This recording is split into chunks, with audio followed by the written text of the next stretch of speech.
My name is Emma Parker, and I grew up in a quiet neighborhood in Portland, Oregon.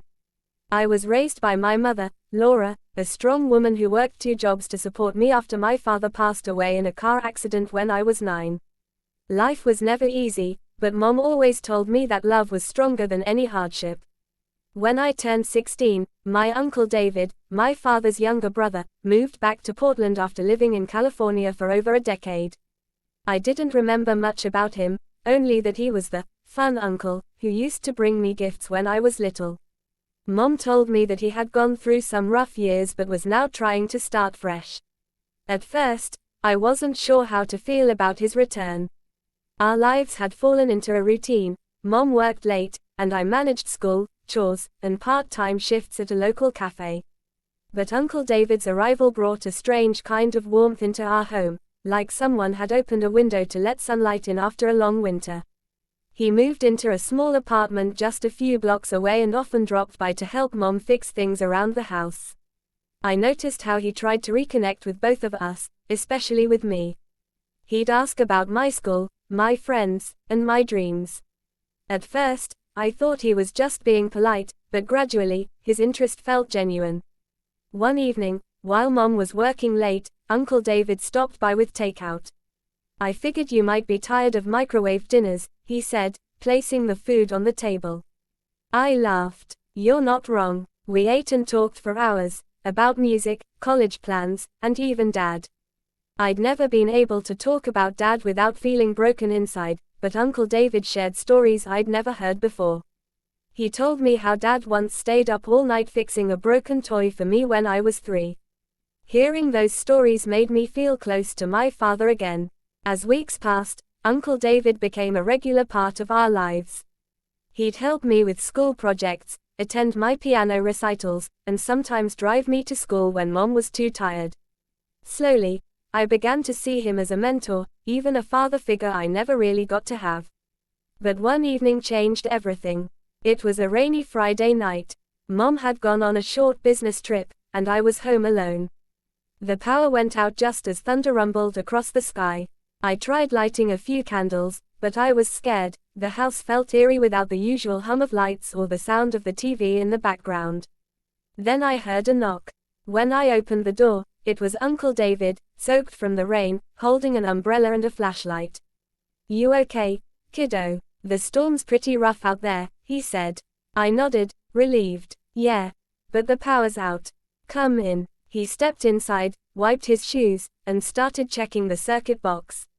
"Looks like the storm tripped the breaker," he muttered. Within minutes, he had the lights back on. As the lights flickered to life, I noticed his hands trembling slightly. He looked tired, older than I remembered. "Uncle David, are you okay?" I asked. He sighed and sat down. "Yeah. Just been going through a lot. I didn't tell you and your mom everything when I came back."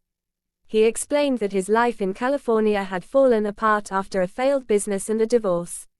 He'd lost almost everything, including his confidence. "Coming back here was hard," he said. "But seeing you and your mom reminded me what family really means." His honesty moved me. I'd always seen adults as strong and unshakable, but that night, I realized they carried pain too, just hidden better.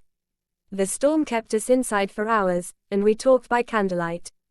Uncle David shared how much he regretted not visiting us earlier, especially after Dad passed away. "I should have been here for you both," he said quietly. "Your dad would have wanted that."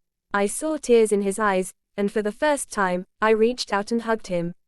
"You're here now. That's what matters," I whispered. That night marked a turning point in our relationship. After that, Uncle David started doing something that truly surprised me. He began mentoring underprivileged kids at the local youth center. He told me he wanted to make up for lost time and give back to others the way my dad once did. "Your dad used to say that kindness is a family tradition," he said with a smile. He invited me to volunteer with him, and I agreed. Every Saturday, we'd spend time at the center, teaching art, helping with homework, or just listening to kids who didn't have anyone else to talk to. Watching him connect with those kids made me proud. He wasn't just my uncle anymore, he was an example of redemption and hope. Months went by, and life felt lighter. Mom often joined us at the youth center, and our little trio became like a small team, helping wherever we could. I even started a scholarship fund project for kids who wanted to pursue music, inspired by Uncle David's encouragement. One day, while we were cleaning up after an event, Uncle David looked at me and said, "Emma, you've got your father's heart." I smiled. "And you've got his spirit." He laughed softly. "Maybe we both do." That summer, the youth center awarded Uncle David a community leadership plaque. I stood beside him during the ceremony, clapping as they announced his name. The pride I felt in that moment was beyond words. He had gone from being the uncle who disappeared to the man who helped rebuild lives, including mine. Afterward, we walked outside under the evening sky. The air smelled of fresh-cut grass and hope. He looked at me and said, "You know, Emma, I thought I was coming back here to fix my life. But you and your mom, you fixed me instead." I felt tears well up. "You fixed us too, Uncle David." Years later, when I graduated from college, he was the loudest one cheering in the crowd. He even helped fund the first small music studio I opened in downtown Portland, a dream I'd carried since childhood. Sometimes, when I see him laughing with the kids at the youth center or helping a struggling family, I think about that stormy night. The night he knocked on our door and brought more than just light into our home. He brought back family, he brought back love, and in doing so, he gave us all a second chance.